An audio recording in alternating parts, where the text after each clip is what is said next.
Assalamu alaikum. Bonjour à tous.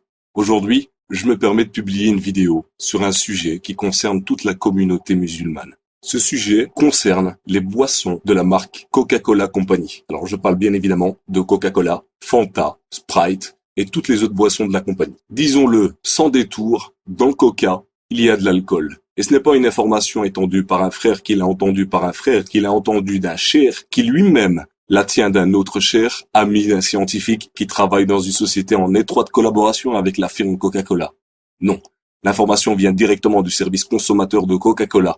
Et elle ne date pas du siècle dernier, elle date du mercredi 11 juillet 2007. En réponse à l'un des lecteurs du site Alkez, qui a eu la bonne idée de contacter Coca-Cola Company, puis de scanner la lettre qu'il a reçue, le service consommateur de Coca-Cola écrit noir sur blanc: c'est avec plaisir que nous vous confirmons que la boisson rafraîchissante sans alcool peuvent contenir d'infimes traces d'alcool provenant des arômes utilisés, entre parenthèses, des supports d'arômes. En effet, la quantité d'alcool présente dans nos boissons est toujours très faible et en tout cas toujours inférieure à 1,2 degré d'alcool présente dans nos boissons, soit 1,2% en volume. Seuil réglementaire pour les boissons sans alcool. Coca-Cola et les boissons de la même marque, Fanta, Sprite, contiennent de l'alcool ou peuvent contenir de l'alcool. Et même si le service client s'efforce de minimiser les choses en parlant de traces infimes, il avance un chiffre qui rend impossible toute objection. La quantité d'alcool peut atteindre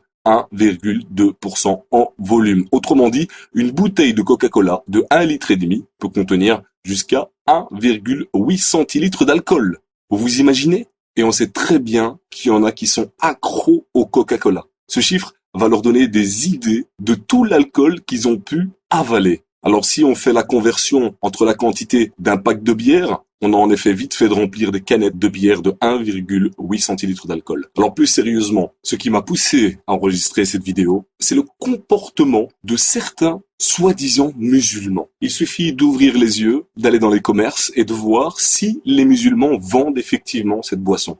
Et comme le disait un ami dans une autre vidéo, quand vous allez au supermarché, ouvrez les yeux, regardez, la communauté musulmane ne boit que du Coca-Cola. Et alors ce qui est le plus important, c'est que quand vous allez dans une mosquée, qu'est-ce qu'on vous sert? Du Fanta et du Coca-Cola au sein de la mosquée. Alors, à part le fait qu'il y a de l'alcool, sachez que boire du Coca-Cola, c'est financer, je dis bien, aider le gouvernement israélien à tuer chaque jour des Palestiniens. Vous imaginez le nombre d'argent que vous avez pu donner dans votre vie à la compagnie Coca-Cola. Pour ma part, il est inconcevable de donner 1 centime à Coca-Cola ou à toute autre société ou entreprise sioniste. Sachant qu'un jour je vais passer devant Allah Azza wa Jal, notre créateur, et qui me posera la question: as-tu aidé les sionistes à tuer des frères musulmans? Que répondrai-je à ce moment-là? Non? Alors il suffit d'aller sur internet et de regarder les commentaires des consommateurs musulmans pour se rendre compte de la gravité de leurs commentaires justement. Et à ce juste titre, je vais vous lire quelques propos de consommateurs musulmans. Le premier: franchement, c'est le cadet de nos soucis. Quand les Palestiniens meurent sous les canons et les tortures, et que vous vous intéressez aux bulles du Coca-Cola, qui sont halal ou haram, vous faites pitié.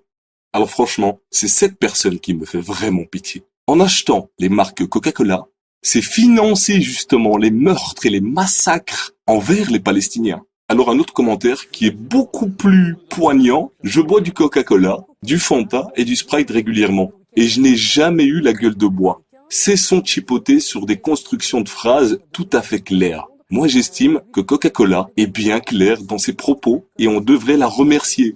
Cela prouve leur professionnalisme. Elle aurait très bien pu nous dire: il n'y a pas une goutte d'alcool dans le Coca. Alors là, c'est la meilleure. Clairement, cette personne, en remerciant Coca-Cola Company, encourage les meurtres, les tortures, les bombardements que commet Israël envers le peuple palestinien.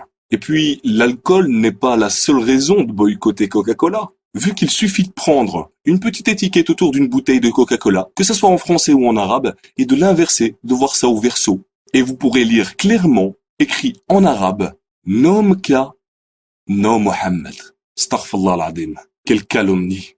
Ça ne s'arrête pas là. Ça s'appelle des messages subliminaux, des messages cachés en quelque sorte. Là, je vous parlais de Coca-Cola.